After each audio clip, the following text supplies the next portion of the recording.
আসার একটা কারণ হলো যে গতকাল 25 তারিখ আমাদের রত্নী বাড়িকে কেন্দ্র করে আমাদের যে একটা বড় ধরনের একটা প্রোগ্রাম হওয়ার কথা ছিল। তো আসলে এই বিষয়টা নিয়ে অনেকে অনেক রকমের গালিগালাজ করতেছে বা হুজুরদেরকে নিয়ে মন্তব্য করতেছে। তা আসলে বিষয়টা কি হুজুর অপরাধ করেছে নাকি মাহফিল ইন্তেজামিয়া কমিটি অপরাধ করেছে? তো এই বিষয়টা খোলাসা হওয়ার দরকার। তো আমরা পঞ্চগড় থেকে হুজুরের যে পিএজ রয়েছে আমরা ওনার সাথে কথা বলি। তো উনি বলতেছে আমরা তো প্রোগ্রাম নেই। তো আমরা এখানে ক্লিয়ার করার কি আছে, দেখেন উনি ভয়ে যে কি বলে। আমি আপনাদেরকে একটার পর একটা তথ্য দেবো, আগে ওনার ভয়েসটা শুনুন উনি কি বলতেছে। ঠিক আছে, এটা তো কোনো স্পষ্ট আর অস্পষ্টর কোনো বিষয় না। এটা আমরা দাওয়াতই রাখছি না, আমরা জানি না। এখন তাইলে এটা কেমনে স্পষ্ট আর অস্পষ্ট?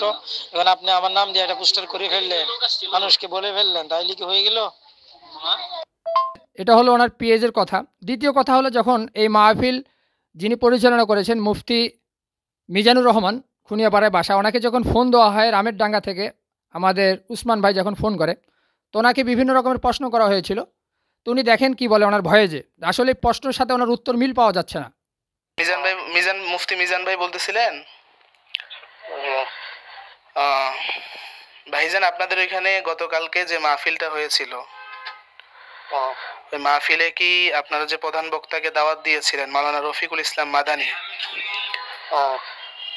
আপনারা কি ওনাকে দাওয়াত দিয়েছিলেন বা ওনার সাথে কোনো লেনদেন হয়েছিল আপনাদের? দাওয়াত না দিয়ে কি আমার এত বড় কাজটা করি? লাখ লাখ টাকা খরচ করে প্যান্ডেল এই সন্ত্রিশ কাজ করে কেউ? এই টাকাগুলো কি এমনি আমার খরচ করছে? ওনার সাথে সরাসরি আপনারা কথা বলেছেন? আপনাদের দাওয়াত উনি অ্যাকসেপ্ট করেছে? আমরা গেছি ওখানে, আগে কথা হয়েছে ফোনে, সবকিছু হয়েছে। উনি আপনাদের দাওয়াত অ্যাকসেপ্ট করেছে কিনা সেটা বলেন। অ্যাকসেপ্ট করছে, আসতে চাইছে না? এরপরে উনি আসে নাই নাকি?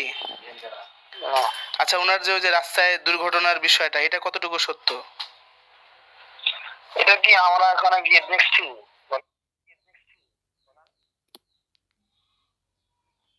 আসলে বিষয়টা হচ্ছে যে আসলে ওনাকে যখন ফোন করা হয়, যে উনি কালকে মাইকে কিন্তু ঘোষণা করেছিল যে উনি অ্যাক্সিডেন্ট করেছে। তো বিষয়টা তো আপনার সোশ্যাল মিডিয়া এখনও পায়নি যে উনি অ্যাক্সিডেন্ট করেছে। তো এই তথ্যটা উনি কী জন্য দিল, এই ব্যাপারেও অনেক কথা হচ্ছে আলেমদের মাঝে।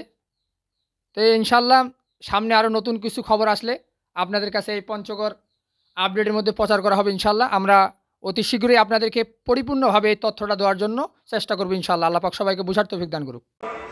আমি ওনার কাছে বসে সুন্দরভাবে এই কথাগুলো নিয়েছি এবং ওখান থেকে 23 তারিখে ফিরে এসেছি।